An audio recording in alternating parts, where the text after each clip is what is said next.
Hi guys, welcome again for another unboxing of Bontelter channel. Our next figure to unbox, Dedan Marble Legend Icarus. Okay, isa siya sa mga Eternals. Yung movies nung nakaraan kasama siya si Icarus. Tapos parang naging love of her life si Cersei. Mamaya makikita niyo yung itsura ni Cersei kung sino siya. So, ito yung kanyang box. Ito yung front. So, Icarus, Marble Legend. Marble Zabu Wave. Okay. Then, sa gilid, official artwork ni Icarus. Kabilang gilid, same lang. Okay. Sa likod, okay, ito yung official artwork. Kung gusto nyo basahin, pause nyo lang. Then, zoom. Pero kung gusto nyo pa yung blow by blow na info kay Icarus, i-GMG mo yan. Google mo yan, girl. Or GMB, Google mo yan, boy. Okay? So, sa wave na to, pang 5. So, kukunin mo siya para mabuo yung, panlima?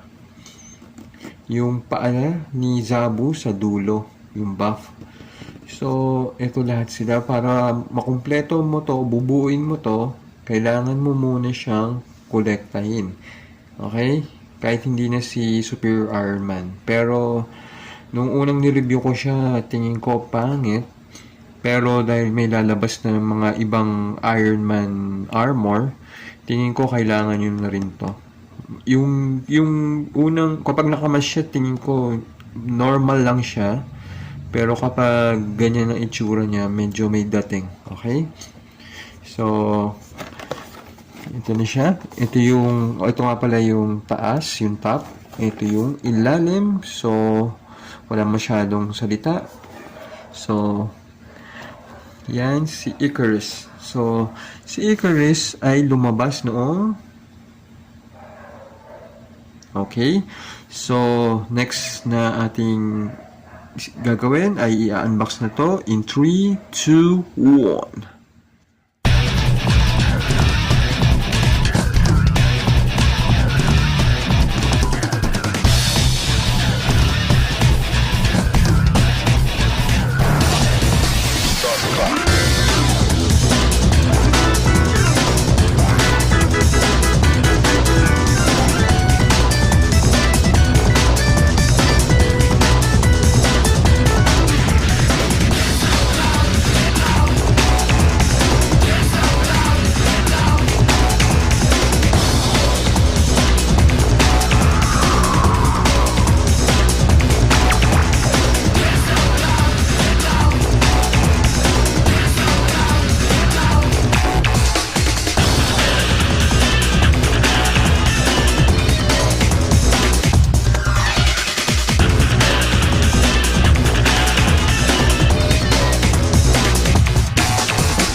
Welcome again. Ito na si Icarus out of the box.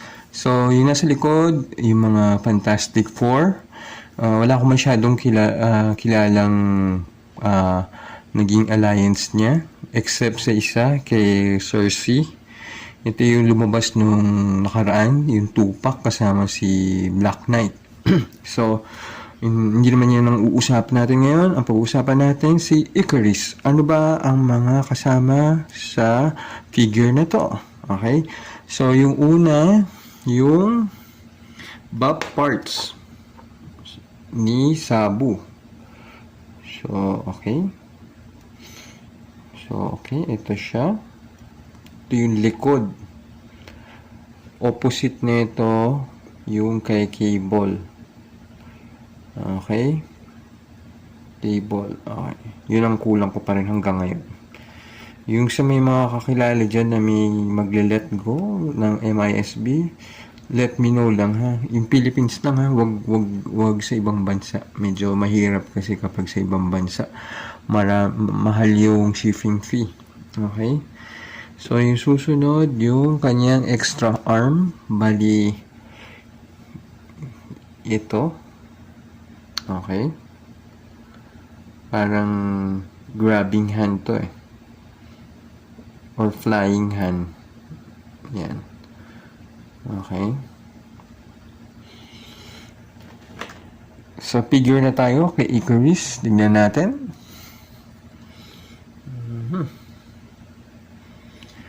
Dati gusto ko talagang magkaroon nito eh. Buti na lang Hasbro pinablish nyo. Kumbaga gumawa kayo.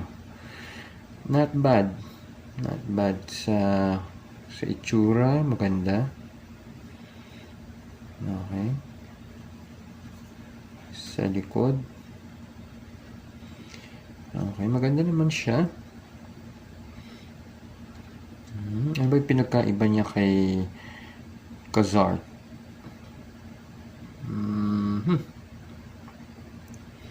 Mas mapanga to eh. Mas makakapal ang panga kumpara dito. Yung kulay halos pareho lang. Mamaikit bash natin. Tingnan natin kung pwede bang ilagay yung head niya kay Kazar. Okay, tabi ko muna to. So, si Icarus, tingin ko same problem to kay Kazar. Yung sa ulo niya, yung leg,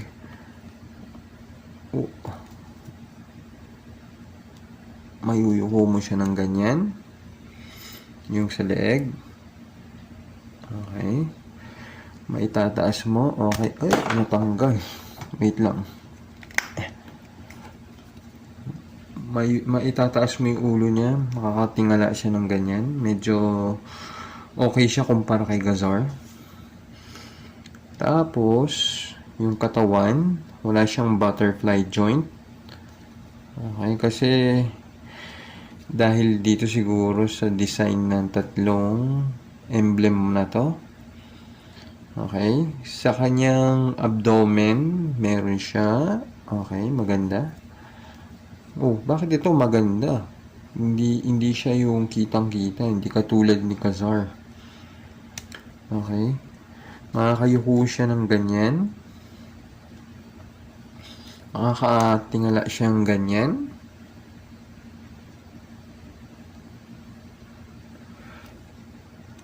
Okay. Ganyan. Tapos, yung kanyang arms, 360. Okay. Okay. Meron siyang bicep. Yung twist sa bicep. Okay. Maganda rin to. Naka-pinless na rin siya. Double jointed siguro. Double jointed. Then, natitwist yung kamay. Okay. Ito yung kamay na close fist. Bali, yung default hand niya, kumbaga. Tapos, matutwist ba natin siya? Okay, meron. May pang twist din siya. Pero, ingat lang kasi tumatama rito. Tumatama dun sa parang dito banda eh. Yung part na to. Maganda siya. Okay. Tapos, sa kanyang tie. Tie ba? Tie o hita. Okay. Maganda. Then, naka-pinless pa rin. Double jointed knee kaya to. Okay, double jointed knee. Okay. Then, sa boots, may twist kaya. Okay, natitwist. Natitwist siya. So, maganda yung gawa niya. Yung sa paa. Okay. Ganyan ka-positioning yung paa niya. Then, ganyan. Makakasipa siya ng ganyan. Medyo sagabal yung etong part na to. Then, makakasipa siya pabalik na ganyan. Hindi ganun ka-flex pabaliktad dahil kasi siguro nakakatama yung kanyang butt. Okay, yung butt nga. Ayan o. So, ang split niya nakakatakot. Hanggang ganyan lang split niya. Siguro dahil sa ito pa rin. Okay? So, kung titignan mo, maganda. Maganda yung pagkakagawa sa kanya. Okay. Okay. So, ito siya. Ito si Cersei. Ito lang yung dalawang Eternal sa ngayon. Hindi ko lang alam kung meron. Kung may alam kayo na may lumabas na, paki-comment na lang sa chat box ko. Okay, dyan sa comment section ko. Okay? So, ito pa lang yung dalawang Eternal na meron ako. Okay? Hindi ko lang alam kung may iba pang dumating. May iba pang lumabas. So, wait lang. Maano siya? Mahirap siyang itayo.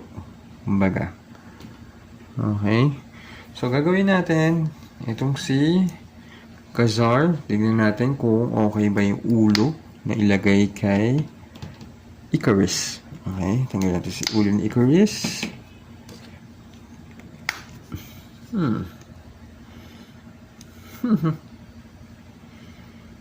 Ano sa tingin niyo, guys? Maganda ba? Parang okay lang din. Maganda naman. Tingnan naman natin si Ikaris. Ilalagay na sa ulo ni Khazar.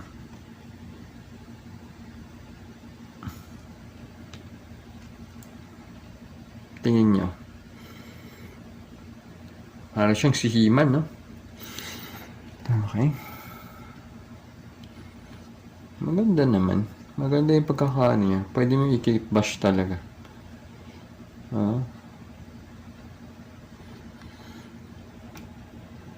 Okay. Yan. Parang mas okay siya dito. Tapos yung isa okay siya doon.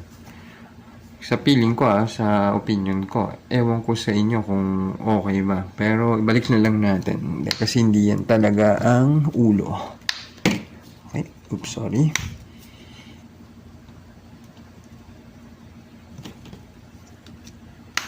Okay. Binalik ko lang. So, parehas naman. Maganda pa rin. Hindi ko lang alam kung yung kay Steve Rogers kung okay kaya. Mamaya siguro pag nakita ko, isisingit ko na lang yung video ko kung isa-swap ko si Captain America at saka siya. Okay? Kung wala, siguro feature. Okay? So, ang susunod natin yung comparison in 3, 2, 1.